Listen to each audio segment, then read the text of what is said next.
jadi di sini kita mulai aja dengan start apa sih sama MySQL-nya di exam ya. Kemudian kita akses localhost. Di sini kita bukanya dengan localhost / enter aja, terus kemudian kita ke bagian yang php-myadmin. Nah, jadi ini tampilan untuk kita buat database. Untuk buat database, klik aja new, terus nama databasenya kita buat DB penjualan. Kalau udah, create aja. Lalu untuk tabel saya buat itu TBL penjualan. Nah, di bagian tabel name itu kita klik, kemudian kita ketikkan aja TBL penjualan. Untuk kolomnya sendiri itu saya buat 4. Kalau udah, create aja. Terus namanya itu field name ya, field name-nya. Di sini saya ada pakai ID, terus ada kode, terus ada nama, sama ada harga. Tipenya kita atur aja. Nah, di sini kita buat nama itu varchar ya. Kemudian kodenya juga varchar. Terus ini panjangnya itu kalau ID, kalau kode itu saya buat kira-kira aja itu harusnya 20 cukup. Kalau nama mungkin bisa sampai 50. Nah, ini ID kita atur primary key ya, karena dia primary sebagai kunci. Nah, AI-nya itu kita checklist, itu artinya auto increment. Jadi bukan artificial intelligence tapi auto increment. Kalau udah, kita save aja. Nah, di sini itu ada file codingan yang sudah saya buat. Kita buat foldernya itu namanya website penjualan. Nah, di sini kalau kita mau menghubungkannya atau menampilkannya, itu kita taruh foldernya ini di dalam file htdocs yang ada di exam. Jadi kita taruh misalnya ini ada folder exam, kemudian kita buka terus ke htdocs, barulah file ini kita taruh di dalam htdocs agar terbaca saat kita mengaksesnya dengan localhost. Nah, sesudah kita buat foldernya nih, ada di dalamnya, barulah kita masuk codingan untuk websitenya. Di sini saya menggunakan index PHP sebagai utamanya. Nah, koneksi untuk mengoneksikan examnya dengan codingannya. Nah, di sini ada style CSS untuk gimana sih gaya penggayaannya, stylenya. Nah, ini juga stylenya ini di luar ya, berarti ini style CSS yang eksternal. Nah, dimasuk aja penjelasan dari codingannya sendiri, itu di index kita masukkan nih include koneksi PHP. Itu untuk apa? Untuk mengkoneksikan antara codingannya dengan database atau examnya, sehingga apapun yang terjadi seperti create atau update atau delete itu semua akan terhubung langsung dengan database-nya. Jadi kalau misalnya di codingannya ada perintah delete, nah itu akan terhubung dengan database-nya, seperti itu. Nah, terus abis itu kita masuk seperti biasa HTML. Di sini ada yang perlu diperhatikan, yaitu kalau misalnya eksternal, tentu kita memanggilnya dengan style CSS atau di bagian link. Nah, itu kita taruh file CSS-nya.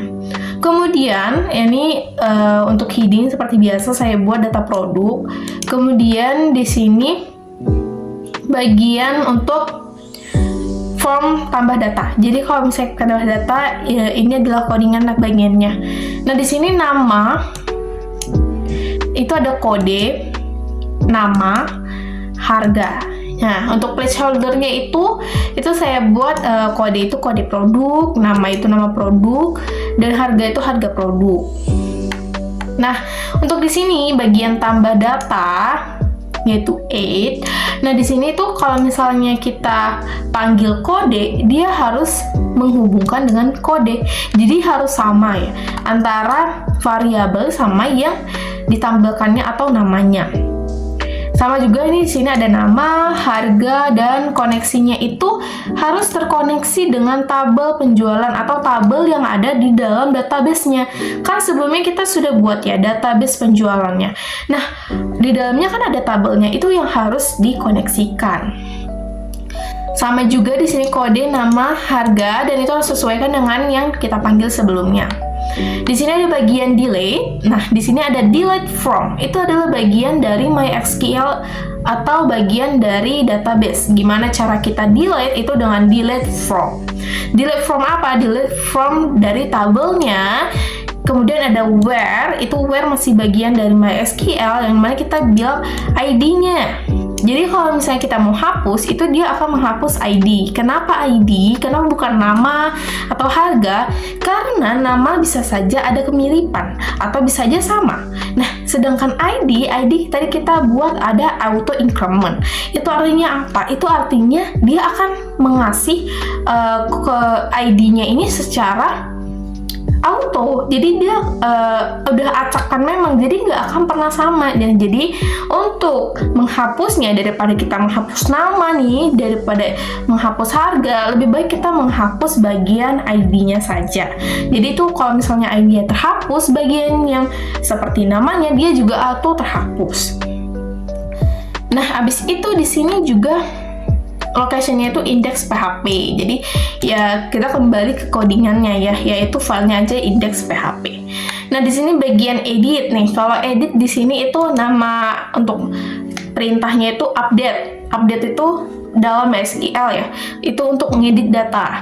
Nah, seperti sebelumnya, kita tuh harus sama dengan variabel dan namanya. Jadi kode-kode, nama-nama, harga-harga. Nah, koneksikannya tetap ya ke bagian tabel penjualan. Kemudian di sini, kalau misalnya mau ambil data mahasiswanya, itu dia select from dari tabel penjualan. Tuh.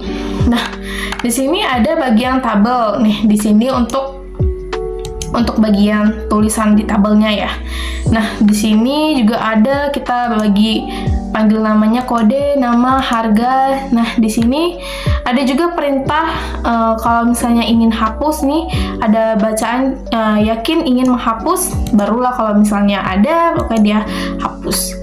Ini di bagian hapus ya. Kalau misalnya yang tulisan di website itu hapus, nah itu adalah setelah perintah dari ini. Nah, kemudian itu di sini ada bagian edit.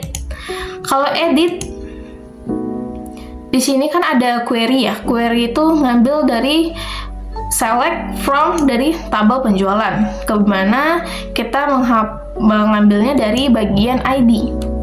Nah, di sini untuk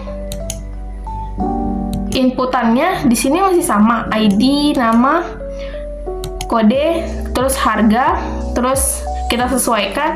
Nah, baru di sini bagian update. Nah, button ini buat apa? Button itu untuk tombolnya. Kemudian kita coba cek untuk bagian koneksi, bagaimana koneksi itu.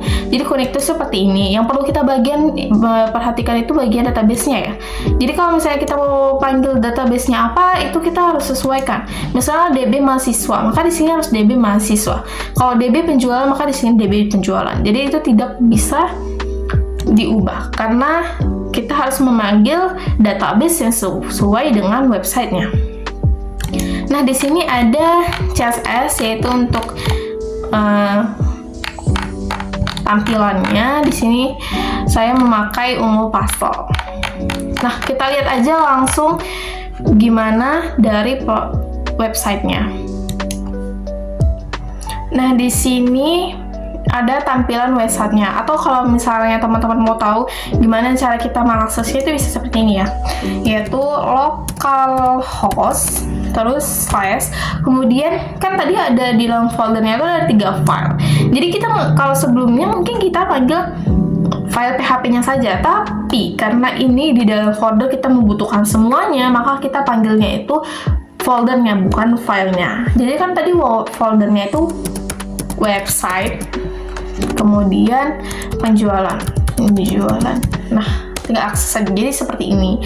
Nah, tadi kan saya bilang saya ada menggunakan warna pink dan ungu pastel, jadi itu seperti ini. Kita coba saja kodenya, bisa aja 2308-2024 misalnya. Kemudian nama produknya saya membuat kecap ABC misalnya, kecap ABC.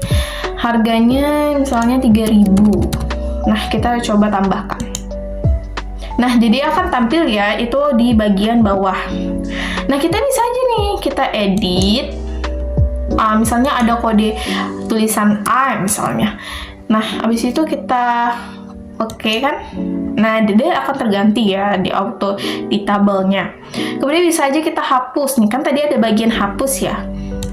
Nah, ini kita ada tulisannya nih, ada notifnya yaitu yakin ingin menghapus. Nah, kalau misalnya kita hapus oke aja. Udah akan terhapus ya. Coba kita input lagi misalnya 220120 misalnya. Nama produknya tadi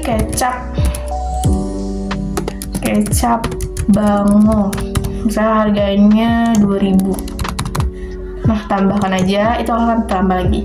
Jadi seperti itu dari website data produk. Kita bisa aja kode produknya apa, terus nama produknya apa, harganya gimana, mau berapa gitu. Untuk kode sama nama itu karena kita varchar, jadi dia bisa angka atau bisa huruf ya. Tapi harga khusus angka karena kita pakai integer.